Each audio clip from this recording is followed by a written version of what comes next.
Good afternoon, everyone. Welcome to the Adventure Mystery Book Club. I'm Bill Mallory over here at the La Jolla Library, and we are reading Princess of Mars by Edgar Rice Burroughs. We are getting towards the end of it. We're going to be reading chapters 25 and 26 today.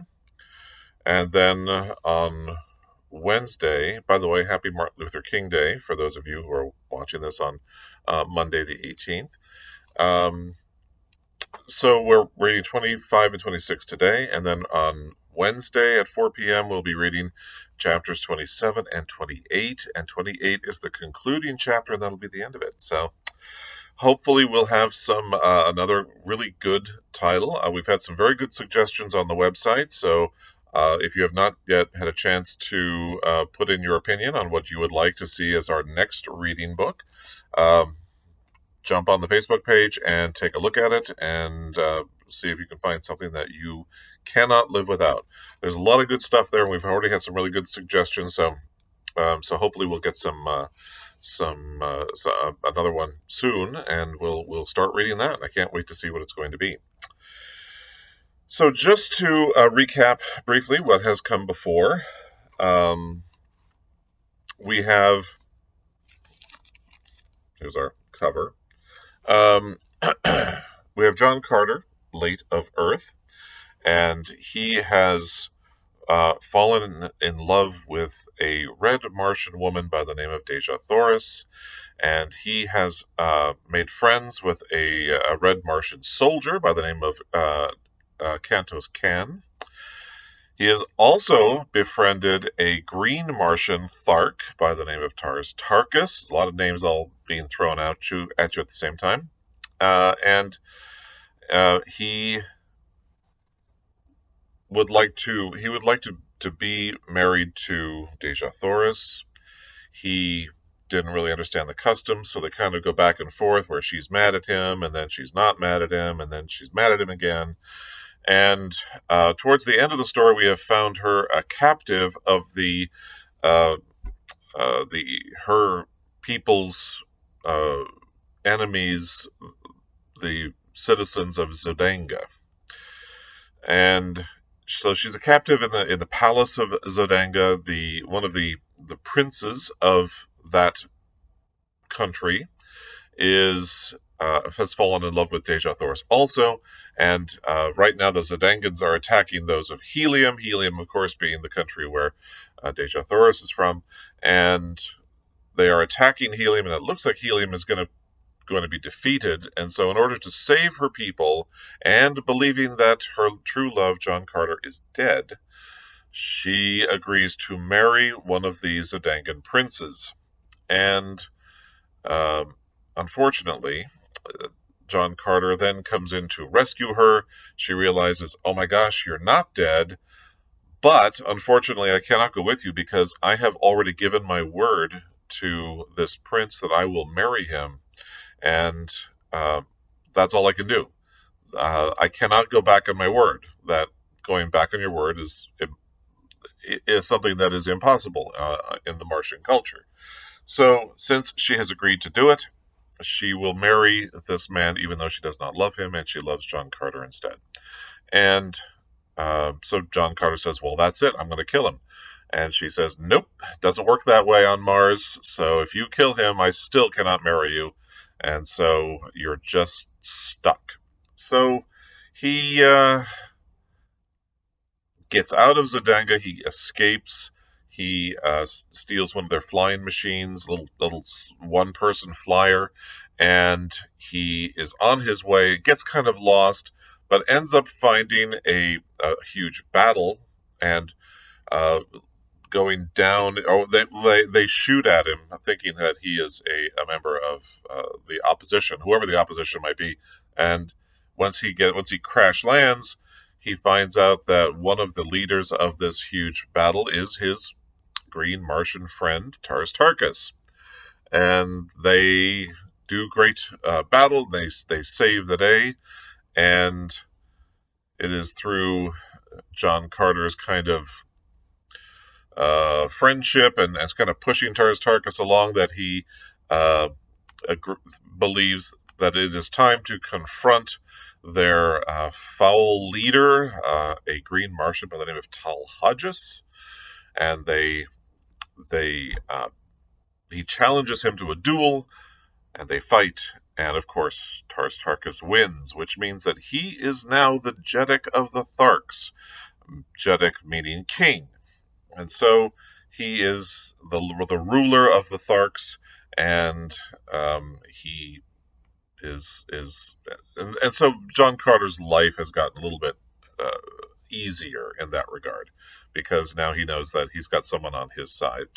And then he suggests, oh, by the way, there's a really uh, powerful and rich city called Zendanga, and how about if we all go over there and we attack that city, and then we take all the gold and all the items and basically sack the place, and that way the Green Martians get what they want, which is treasure and prestige and warrior status, and John Carter gets what he wants, which is basically chaos for Zendanga and possibly the death of the prince, although it cannot be by his own hand. So, so that's where we left it. Actually, we don't quite know what the situation is now with Dejah Thoris, other than that she is waiting to be married to this Zodangan prince. But if you are ready, let us start chapter 25, which is entitled The Looting of Zendanga. As the great gate where I stood swung open, my 50 Tharks, headed by Tars Tarkas himself, rode in upon their mighty thoats. I led them to the palace walls, which I negotiated easily without assistance. Once inside, however, the gate gave me considerable trouble, but I finally was rewarded by seeing it swing upon its huge hinges, and soon my fierce escort was riding across the gardens of the Jeddak of Zendanga. As we approached the palace, I could see through the great windows of the first floor into the brilliantly illuminated audience chamber of Kantos.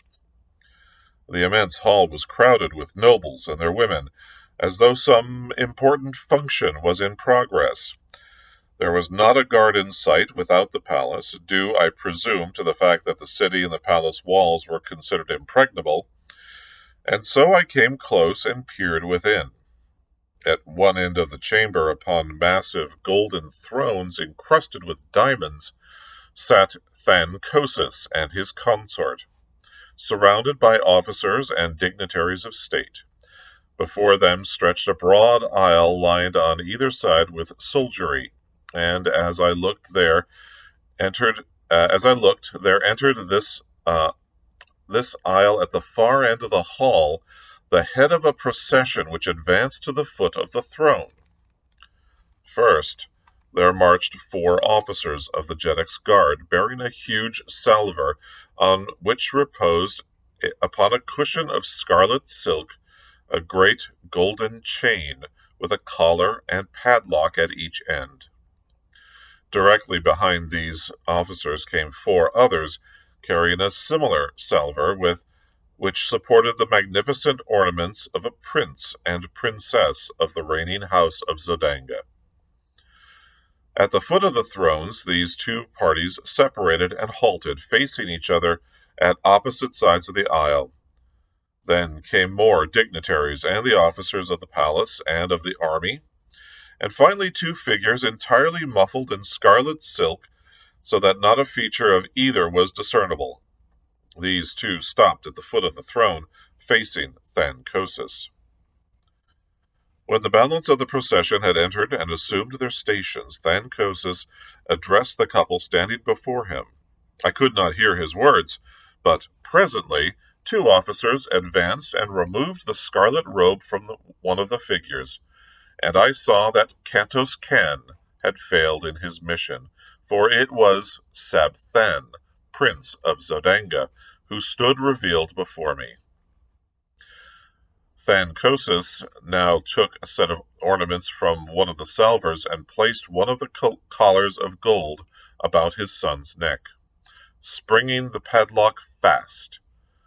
After a few more words addressed to Sabthen, he turned to the other figure, from which the officers now removed the enshrouding silks, disclosing to my now comprehending view Dejah Thoris, Princess of Helium. The object of the ceremony was clear to me. In another moment, Dejah Thoris would be joined forever to the Prince of Zendanga. It was an impressive and beautiful ceremony, I presume, but to me it seemed the most fiendish sight I had ever witnessed, and as the ornaments were adjusted upon her beautiful figure, and her collar of gold swung open in the hands of Thankosis, I raised my longsword above my head, and with the heavy hilt I shattered the glass of the great window and sprang into the midst of the astonished assemblage.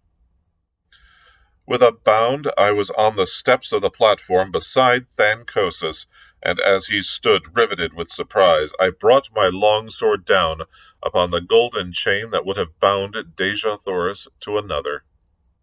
In an instant, all was confusion.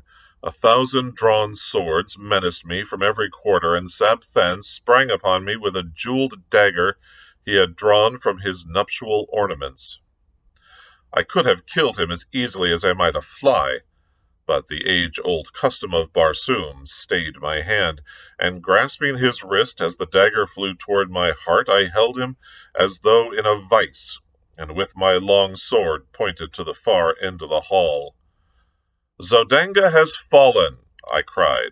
"Look!" All eyes turned in the direction I had indicated, and there, forging through the portals of the entranceway, rode Tars Tarkas and his 50 warriors on their great thoats. A cry of alarm and amazement broke from the assemblage, but no word of fear, and in a moment the soldiers and nobles of Zendanga were hurling themselves upon the advancing Tharks. Thrusting Sabthen headlong from the platform, I drew Dejah Thoris to my side. Behind the throne was a narrow doorway, and in this Thankosis now stood facing me with a drawn longsword. In an instant we were engaged, and I found no mean antagonist. As we circled upon the broad platform, I saw Sabthen rushing up the steps to aid his father, but as he raised his hand to strike, Dejah Thoris sprang before him, and then my sword found the spot that made Sabthen Jeddak of Zendanga. As his father rolled dead upon the floor, the new Jeddak tore himself free from Dejah Thoris's grasp, and again we faced each other. He was soon joined by a quartet of officers, and with my back against a golden throne, I fought once again for Dejah Thoris. I was hard-pressed to defend myself, and yet not strike down Sabthen, and, with him, my last chance to win the woman I loved. My blade was swinging with the rapidity of lightning as I sought to parry the thrusts and cuts of my opponents. 2 I had disarmed, and 1 was down, when several more rushed to the aid of their new ruler, and to avenge the death of the old. As they advanced, there were cries of, "The woman! The woman! Strike her down! It is her plot! Kill her! Kill her!" Calling to Dejah Thoris to get behind me, I worked my way toward the little doorway back of the throne, but the officers realized my intention, and 3 of them sprang in behind me and blocked my chances for gaining a position where I could have defended Dejah Thoris against an army of swordsmen. The Tharks were having their hands full in the center of the room, and I began to realize that nothing short of a miracle could save Dejah Thoris and myself, when I saw Tars Tarkas surging through the crowd of pygmies that swarmed about him. With one swing of his mighty longsword he laid a dozen corpses at his feet, and so he hewed a pathway before him until another moment he stood upon the platform beside me, dealing death and destruction right and left. The bravery of the Zendangans was awe-inspiring. Not one attempted to escape, and when the fighting ceased, it was because only Tharks remained alive in the great hall, other than Dejah Thoris and myself. Sab-Than lay dead beside his father, and the corpses of the flower of Zodangan nobility and chivalry covered the floor of the bloody shambles. My first thought when the battle was over was for Kantos Can, and, leaving Dejah Thoris in charge of Tars Tarkas, I took a dozen warriors and hastened to the dungeons beneath the palace. The jailers had all left to join the fighters in the throne room, so we searched the labyrinthine prison without opposition. I called Kantos Can's name aloud in each new corridor and compartment, and finally I was rewarded by hearing a faint response. Guided by the sound, we soon found him helpless in a dark recess. He was overjoyed at seeing me, and to know the meaning of the fight, faint echoes of which had reached his prison cell. He told me the air patrol had captured him before he reached the high tower of the palace, so that he had not even seen Sab-Than. We discovered that it would be futile to attempt to cut away the bars and chains which held him prisoner, so at his suggestion I returned to search the bodies on the floor above for keys to open the padlocks of his cell and of his chains. Fortunately, among the first I examined, I found his jailer, and soon we had Kantos Can with us in the throne room. The sounds of heavy firing, mingled with shouts and cries, came to us from the city's streets, and Tars Tarkas hastened away to direct the fighting without. Kantos Can accompanied him to act as a guide, the Green Martians commencing a thorough search of the palace for other Zodangans and for loot, and Dejah Thoris and I were left alone. She had sunk into one of the golden thrones, and as I turned to her, she greeted me with a wan smile. "Was there ever such a man?" she exclaimed. "I know that Barsoom has never before seen your like. Can it be that all Earthmen are as you, alone, a stranger, hunted, threatened, persecuted? You have done in a few short months what in all the past ages of Barsoom no man has ever done. Joined together the wild hordes of the sea bottoms and brought them to fight as allies of a red Martian people." "The answer is easy, Dejah Thoris," I replied, smiling. "It was not I who did it. It was love. Love for Dejah Thoris, a power that would work greater miracles than this you have seen." A pretty flush overspread her face, and she answered, "You may say that now, John Carter, and I may listen, for I am free." "And more still I have to say, ere it is again too late," I returned. "I have done many strange things in my life, many things that wiser men would not have dared, but never in my wildest fancies have I dreamed of winning a Dejah Thoris for myself. For never have I dreamed that in all the universe dwelt such a woman as the Princess of Helium.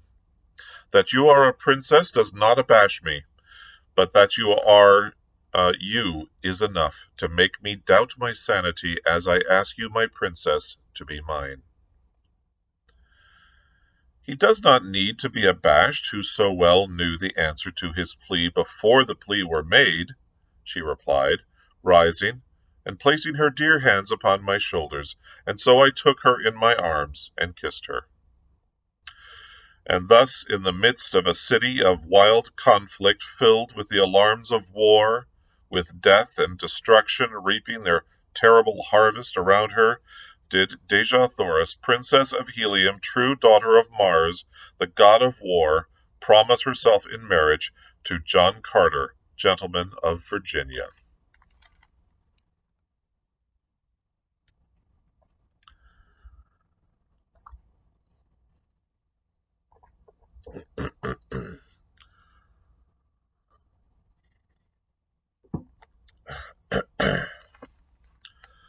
Chapter 26. Through Carnage to Joy. Sometime later, Tars Tarkas and Kantos Can returned to report that Zendanga had been completely reduced. Her forces were entirely destroyed or captured, and no further resistance was to be expected from within. Several battleships had escaped, but there were thousands of war and merchant vessels under guard of Thark warriors. The lesser hordes had commenced looting and quarreling amongst themselves, so it was decided that we collect what warriors we could, man as many vessels as possible with Zendangan prisoners, and make for Helium without further loss of time. 5 hours later, we sailed from the roofs of the dock building with a fleet of 250 battleships, carrying nearly 100,000 green warriors, followed by a fleet of transports with our thoats. Behind us, we left the stricken city in the fierce and brutal clutches of some 40,000 green warriors of the lesser hordes. They were looting, murdering, and fighting amongst themselves. In 100 places they had applied the torch, and columns of dense smoke were rising above the city as though to blot out from the eye of heaven the horrid sights beneath. In the middle of the afternoon we sighted the scarlet and yellow towers of Helium, and a short time later a great fleet of Zendangan battleships rose from the camps of the besiegers without the city and advanced to meet us.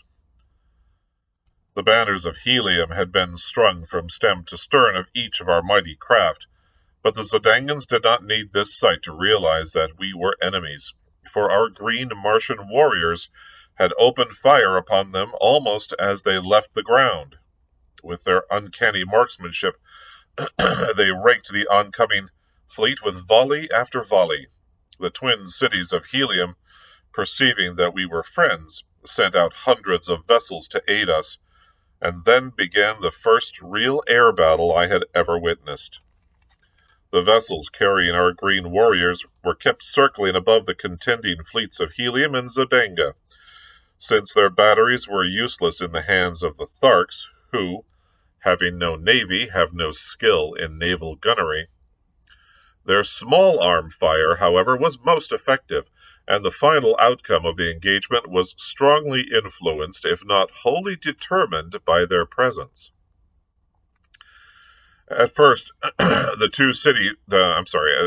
two forces circled at the same altitude, pouring broadside after broadside into each other. Presently, a great hole was torn in the hull of one of the immense battlecraft from the Zendangan camp. With a lurch, she turned completely over, little figures of her crew plunging, turning, and twisting toward the ground 1,000 feet below. Then, with sickening velocity, she tore after them, almost completely burying herself in the soft loam of the ancient sea bottom. A wild cry of exultation arose from the Heliumite squadron, and with redoubled ferocity they fell upon the Zendangan fleet. By a pretty maneuver, 2 of the vessels of Helium gained a position above their adversaries, from which they poured upon them from their keel bomb batteries a perfect torrent of exploding bombs. Then, one by one, the battleships of Helium succeeded in rising above the Zendangans, and in a short time a number of the beleaguering battleships were drifting hopeless wrecks towards the high scarlet tower of Greater Helium. Several others attempted to escape, but they were soon surrounded by thousands of tiny individual flyers, and above each hung a monster battleship of Helium, ready to drop boarding parties upon their decks. Within but little more than an hour from the moment the victorious Zendangan squadron had risen to meet us from the camp of the besiegers, the battle was over, and the remaining vessels of the conquered Zendangans were headed toward the cities of Helium under prize crews.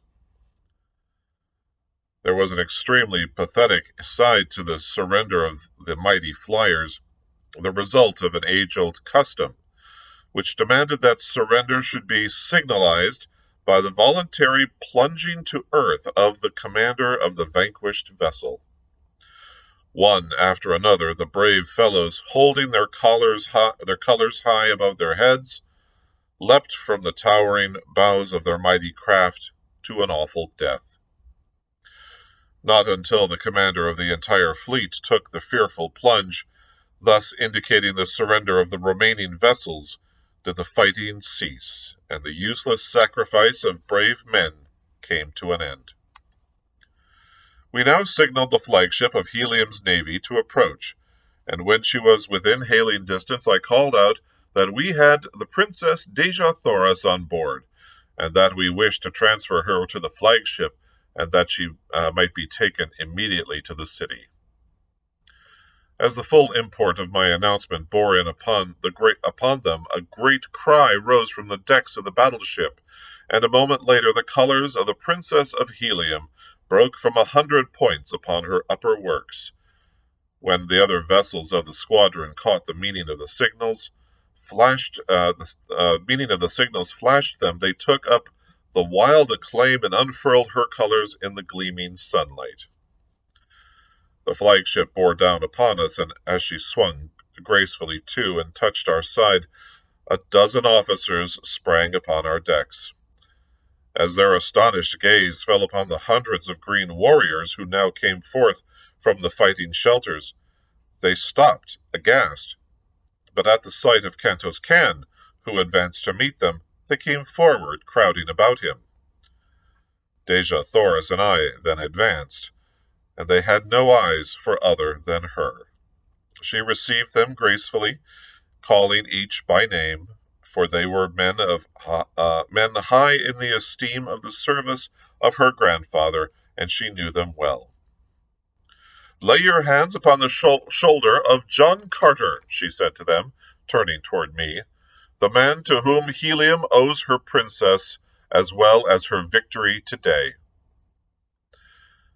They were very courteous to me, and said many kind and complimentary things, but what seemed to impress them most was that I had won the aid of the fierce Tharks in my campaign for liberation of Deja Thoris, and the relief of Helium. "You owe your thanks more to another man than to me," I said, "and here he is. Meet one of Barsoom's greatest soldiers and statesmen, Tarkas, Jeddak of Thark."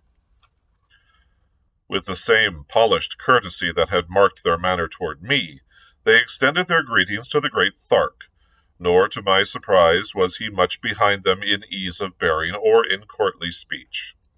Though not a garrulous race, the Tharks are extremely formal, and their ways lend themselves amazingly to dignified and courtly manners.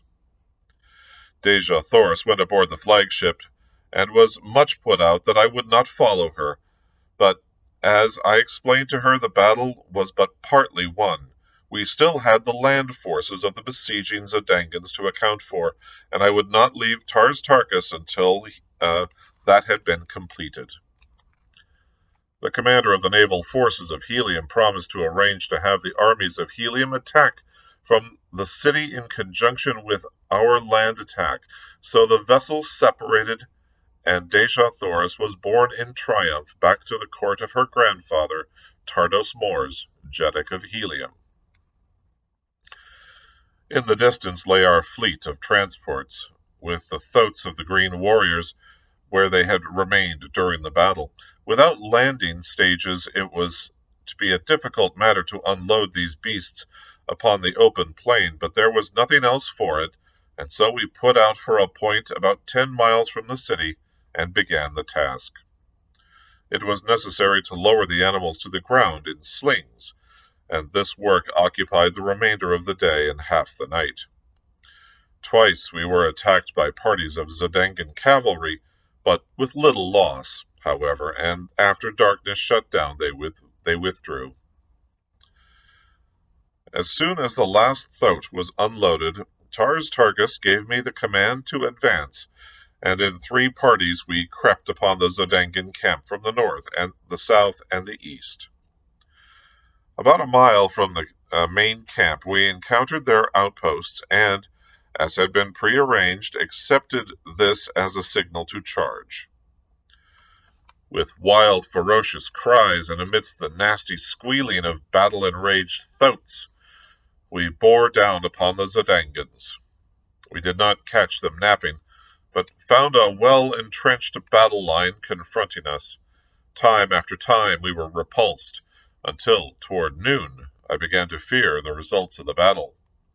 The Zendangans numbered nearly 1,000,000 fighting men gathered from pole to pole wherever stretched their ribbon-like waterways, while pitted against them were less than 100,000 green warriors.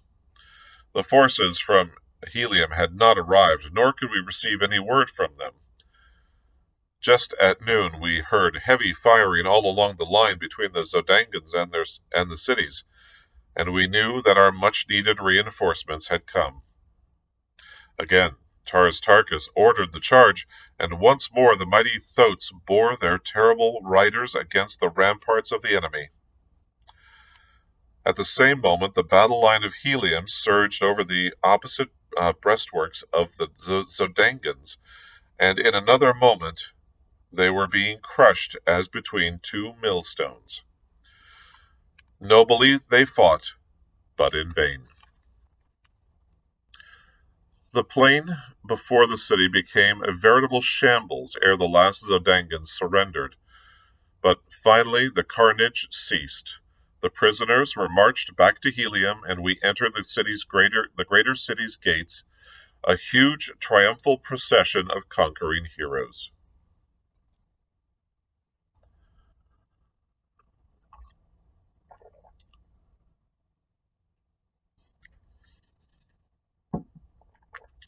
The broad avenues were lined with women and children, among which were the few men whose duties necessitated that they remain within the city during the battle. We were greeted with an endless round of applause and showered with ornaments of gold, platinum, silver, and precious jewels. The city had gone mad with joy. My fierce Tharks caused the wildest excitement and enthusiasm. Never before had an armed body of green warriors entered the gates of Helium, and that they came now as friends and allies filled the red men with rejoicing. That my poor services to Dejah had become known to the Heliumites was evidenced by the loud crying of my name, and by the loads of ornaments that were fastened upon me and my huge thoat as we passed up the avenues to the palace, for even in the face of the ferocious appearance of Woola, the populace pressed close about me. Woola.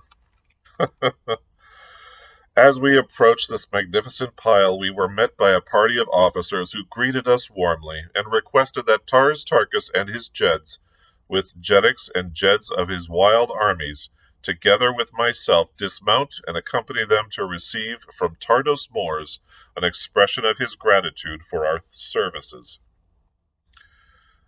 At the top of the great steps leading up to the main portals of the palace stood the royal party, and as we reached the lower steps, one of their number descended to meet us. He was an almost perfect specimen of manhood, tall, straight as an arrow, superbly muscled, and with the carriage and bearing of a ruler of men. I did not need to be told that he was Tardos Mors, Jeddak of Helium. The first member of our party he met was Tarkas, and his first words sealed forever the new friendship between the races. That Tardos Mors, he said earnestly, may meet the greatest living warrior of Barsoom is a priceless honor, but that he may lay his hand upon the shoulder of a friend and ally is a far greater boon. Jeddak of Helium, returned Tarkas, it has remained for a man of another world to teach the green warriors of Barsoom the meaning of friendship. To him we owe the fact that the hordes of Thark can understand you, that they can appreciate and reciprocate the sentiments so graciously expressed. Tardos Mors then greeted each of the green Jeddiks and Jeds, and to each spoke words of friendship and appreciation. As he approached me, he laid both hands upon my shoulders. Welcome, my son, he said. That you are granted, gladly and without one word of opposition, the most precious jewel in all Helium, yes, on all Barsoom, is sufficient earnest of my esteem. We were then presented to Mors Kajak, Jed of Lesser Helium and father of Dejah Thoris. He had followed close behind Tardos Mors and seemed even more affected by the meeting than had his father. He tried a dozen times to express his gratitude to me, but his voice choked with emotion, and he could not speak. And yet he had, as I was to later learn, a reputation for ferocity and fearlessness as a fighter that was remarkable even upon warlike Barsoom. In common with all Helium, he worshipped his daughter, nor could he think of what she had escaped without deep emotion.